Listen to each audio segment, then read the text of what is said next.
The greenhouses where Nguyen Duc Quang grows his lettuce are his pride and joy. He grows 7 different kinds of lettuce. That way, he can harvest all year round. Nguyen Duc Quang used to grow vegetables in an outdoor garden, but the yield was smaller. Today, he uses modern technology, like many of his colleagues all around the city of Dalat. 18,000 hectares in the area are planted with fruit and vegetables. In a joint venture between the Vietnamese state and the German produce wholesaler Metro, training was provided for the owners of small and medium-sized farms in subjects such as business administration and reducing the use of insecticide and herbicide. Economically, we profit from cooperation with Metro because it makes the market more stable. We can deliver our vegetables to Metro every day. They also gave us technical support and explained how we can set up a production plan to manage our operation well. Metro has already trained about 17,000 farmers, thereby securing its supply of fruit and vegetables for its own markets. The farmers deliver their produce at special loading stations. The deliveries are immediately checked for quality, then cleaned and packed. For Vietnam, these are new procedures.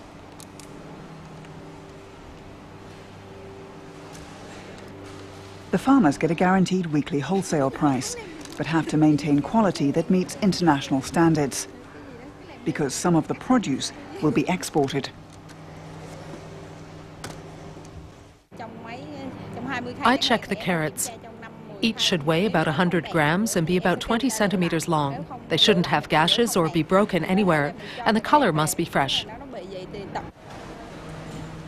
Metro set up cold storage warehouses and hired food chemists.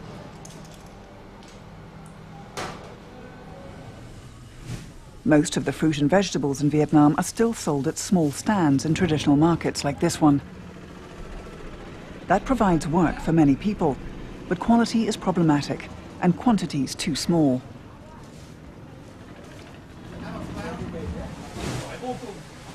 With temperatures at 30 degrees or more, 1/3 of the produce spoils during shipping.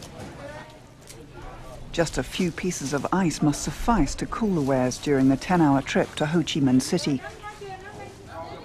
That's how produce has been transported here for decades. And that's why there's not been enough fresh vegetables for everyone. Demand for groceries is huge in the rapidly growing cities. Ho Chi Minh City, the country's most important economic centre, has 8 million residents. They all want fresh vegetables, but the supply is often short.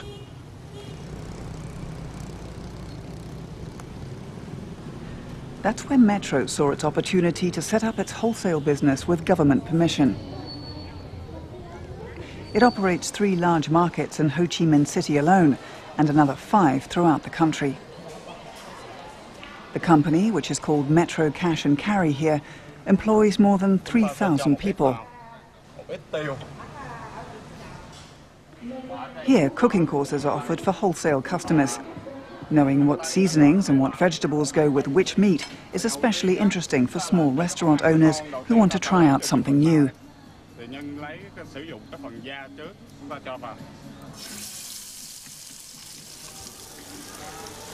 And of course, the ingredients are only available from Metro.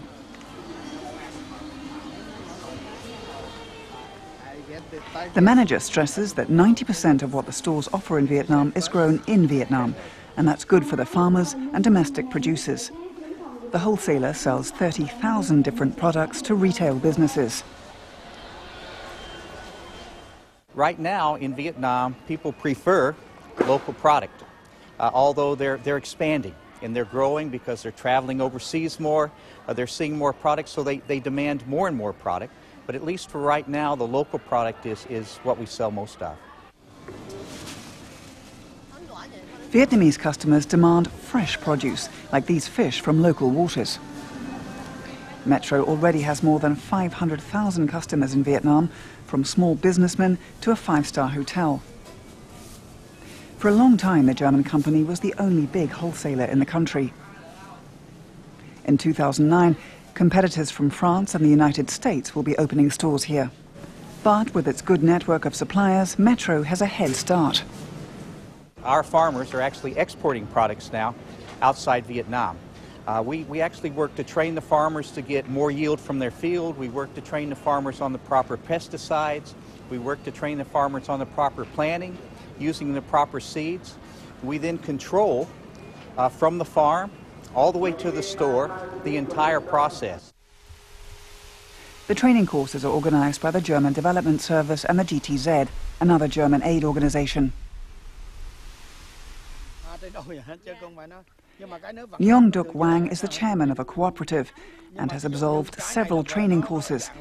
He passes on his knowledge because there aren't enough courses to train everyone. Now, many farmers in the Dalat area are among some of the region's most affluent residents.